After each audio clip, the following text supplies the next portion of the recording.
So it's been asleep since the wild and crazy race known as the Toyota 500K at Darlington.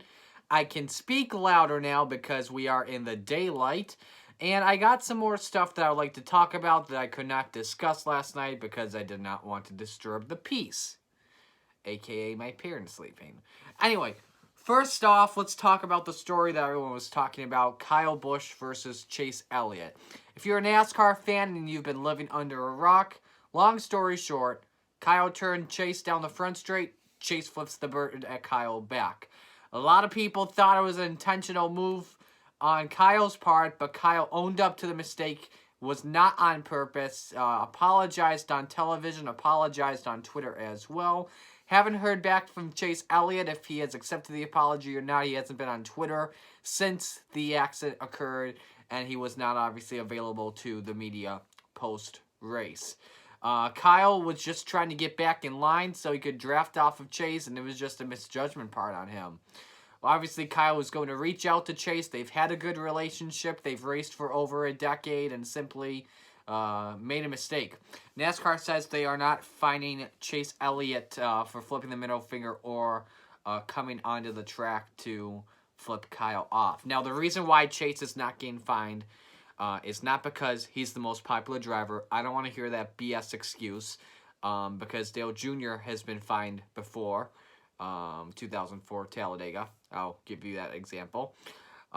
Pretty much, he was below the yellow line, which pretty much represents the bottom of the track and the beginning of the skid pad, even though it's not really a skid pad. I like to call it a skid pad, though. It's not like he walked away from safety crews and walked up the track to throw a helmet or a Hans device at Kyle. However, though, if he was given a $50,000 fine or whatever the amount would be, it would be worth it. I get why Chase is upset. He had a good car, battling for the win, and simply just got taken out by Kyle in a way that you wouldn't think Kyle Busch would take someone out that way, especially with 28 laps to go. Speaking of which, NASCAR has not announced any penalties. If they would, they'd probably come out on Wednesday, or next Wednesday, I should say, or maybe this weekend. Who knows, though. But NASCAR hasn't said if there are going to be any penalties or not for violating the social distancing when during the red flag, Alan Gustafson, the crew chief for Chase Elliott, and someone else from Chase's crew was talking with Kyle's crew about Kyle. He's gonna have to admit why he made that move on Chase. Security broke them off because of the social distancing situations, as well as we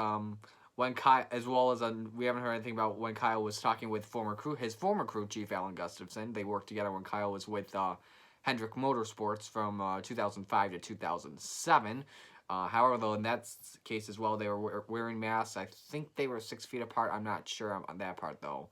That's pretty much my final take on Kyle Busch versus Chase Elliott. I would not be surprised if Sunday's Coca-Cola 600 Chase Elliott put some payback on Kyle Busch. He did that with Denny Hamlin in 2017 during the playoffs. Chase got turned by Denny with 2 to go at Martinsville. Chase was looking for his first win. 2 weeks later at Phoenix, Chase puts Denny in the wall. Didn't turn him. He just put him in the wall. And then led to Denny having a cut tire and ending his day and ending his playoff hopes as well. In the words of Mike Joy back from 2014, race car drivers have longer memories than elephants. So Chase Elliott will not be forgetting what happened. You could see it in the Coke 600. Heck, you could even see it at Bristol, because at Bristol Motor Speedway, tempers will flare. Okay, let's move on and talk about Wednesday night NASCAR. That was awesome to watch. Like I said last night, this race had everything in it.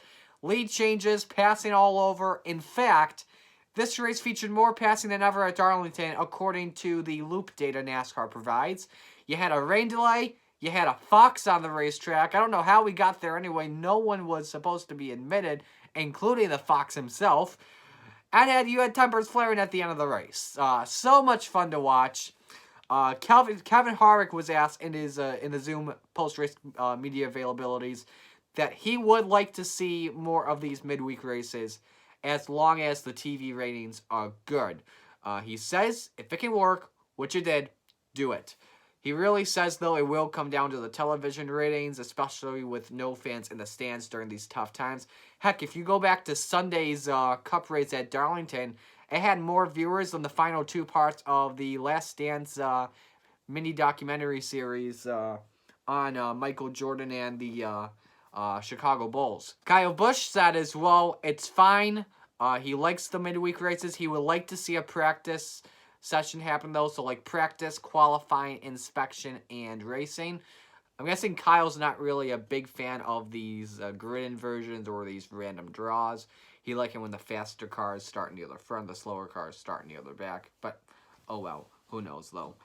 Race winner Denny Hamlin says that there is now an opportunity to own the summer when there are less sports going on, especially during the middle of the week. Because the only things that are running in sports during the summer outside of NASCAR or auto racing are MLB and minor league baseball, golf, Major League Soccer, and MMA.